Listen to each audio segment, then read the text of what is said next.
Okay, here we go. Today is pour day. Show you what I've got done so far. So I have coated the countertop with a primer type paint, partly to seal the wood to reduce the amount of epoxy that has will absorb into, and also because the epoxy is clear, even though I intend to tint it white, I don't want any white background makes it less likely to be see through it. So and what I've done is I have caulked the back edges, I've caulked the seam, I've caulked every little hole, I've completely sealed this top, and what I've just finished doing is taping off the edge. As you can see here, this is a little lip to keep the epoxy from pouring off. And before I did that, I put down a couple layers of plastic, one directly on the floor connected to the bottom of the cabinetry, and then another one connected to the top of the cabinetry, just in case there is a leak. Because if epoxy gets onto something like carpet, yeah, it's done. And there's a reason my clothes are full of holes, because of epoxy. It ruins everything.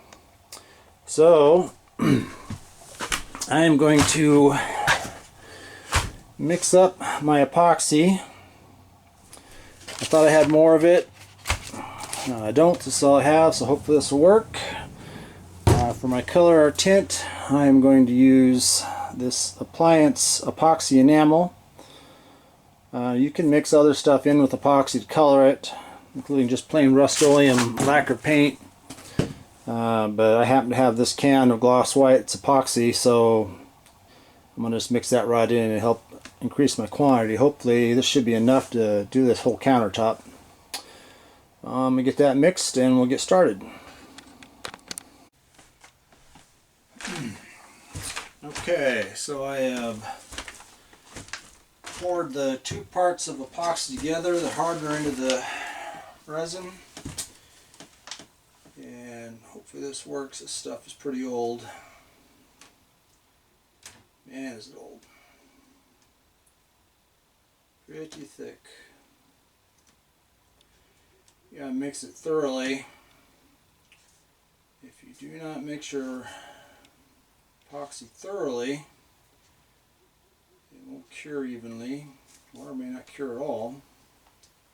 I did do a pour one time where I did not get mixed perfectly.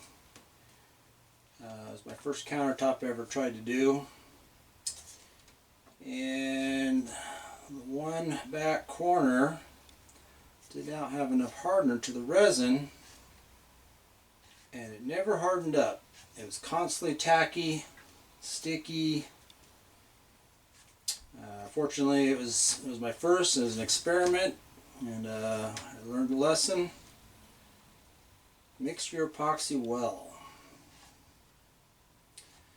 I prefer being lazy and mixing it with like an electric mixer, but I have lost all my paddles. Well, I haven't lost them, but I just can't find them. I guess that makes them lost. So it's better to do it this way anyhow, because the electric mixer tends to introduce bubbles into the mixture, which you don't want, because when you pour it, if there's bubbles in it and it doesn't have enough time for the bubbles to escape, you'll have a bubble in your surface. You don't want that. So mixing it with a stick like this is the best way to go. Nice and slow. Mix it for I can't remember how long. Good 5-10 minutes. Just basically till you're absolutely sure it's completely mixed. So I'm going to go ahead and do that, and then we'll be back in a minute. So I've only actually mixed this for about a minute. I forgot I need to add some color into this, and what I'm putting in for color is a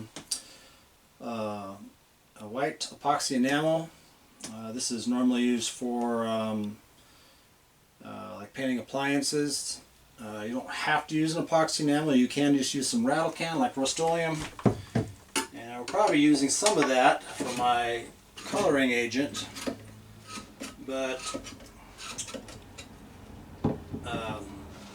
this is a lot easier just pouring it out of a can like this instead of trying to pour or get it out of a rattle can. So plus I'll add to my quantity here. So I'm going to mix that in. I'm probably making way more than I need to do this countertop. Damn. I did not get a big enough container. But by putting this white in here, it will help me give me a visual clue as to how well my epoxy is mixed. Not to mention, of course, the white needs to be blended in anyhow. But it's hard to tell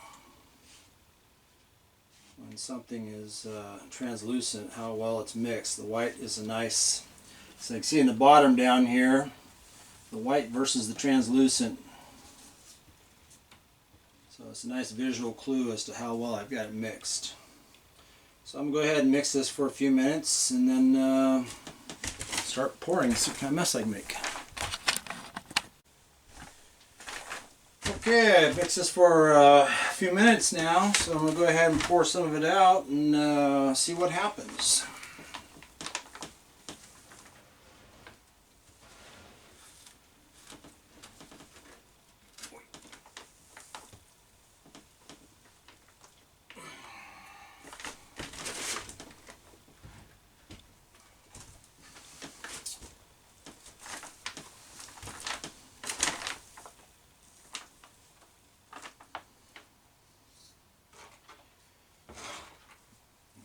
I'm going to push this along to all my edges right away before I pour it all down. That way, if there's a leak I missed somehow, I will see it before I pour all the epoxy down. Maybe have a chance to fix it. Although usually in my experience, once it starts leaking, there's no fit stopping it. But it doesn't hurt to try.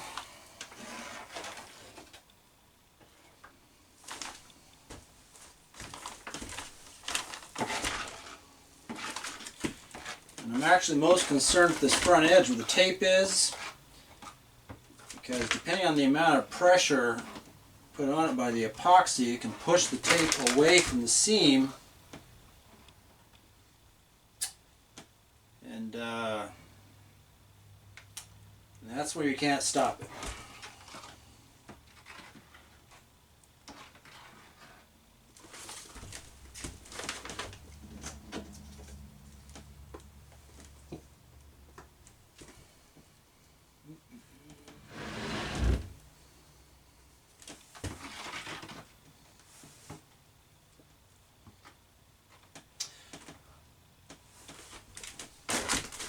And before, I'll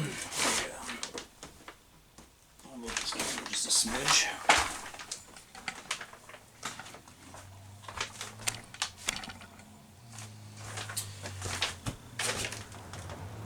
Before I put this tape on the edge and the plastic down, I went along with a piece of sandpaper. I ran my hand along the top of the surface,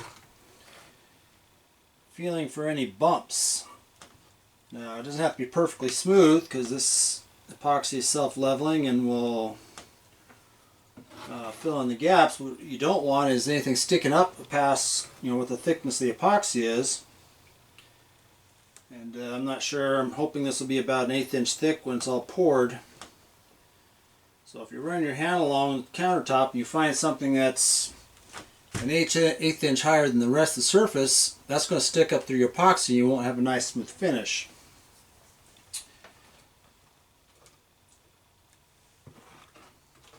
I I found that most things, doesn't matter, any kind of finish work, floors, countertops, walls, car finishes, anything I've ever worked on, running your hand along it, looking for imperfections, the best way to go.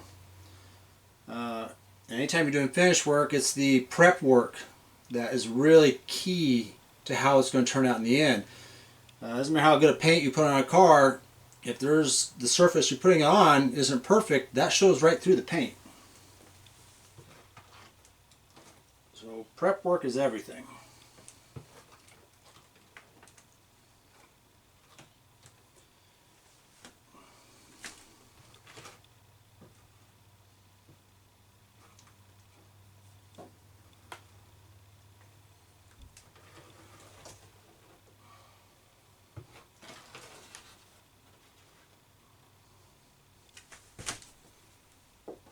Okay, I'm going to take a quick look here and see if anything's leaking yet.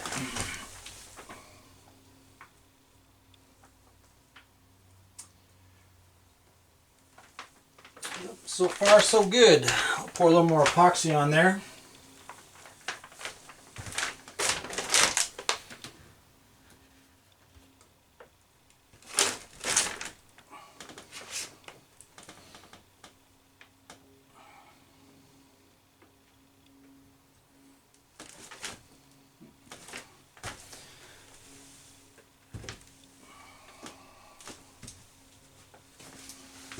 Whenever you're working with epoxy, it's good to have a rag with some lacquer thinner on it ready to go, because it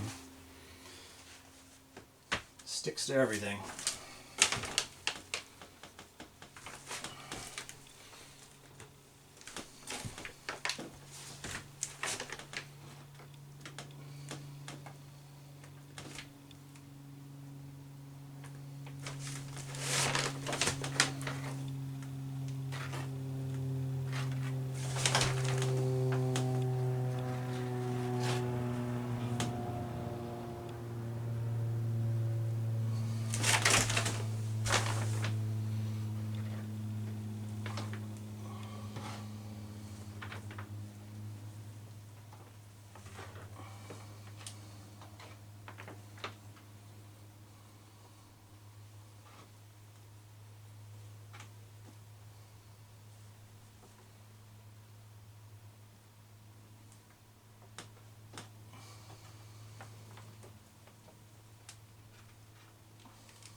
Go ahead and pause this, so you don't have to watch this whole thing.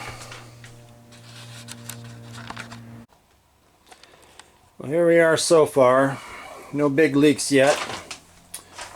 Put a little blue and silver paint in with the last little bit that I put in there, just for some marbling effect to make it a little more decorative and to match the wall behind it. I don't know if you see or not, but there's little bubbles in the surface, and there's a couple ways you can deal with that. One is you can take a torch and wave it along the top of it, and that'll get the bubbles to come out. Or you can do what I'm going to do. You can take rubbing alcohol and mist it on there, and that'll also do the same, a similar effect.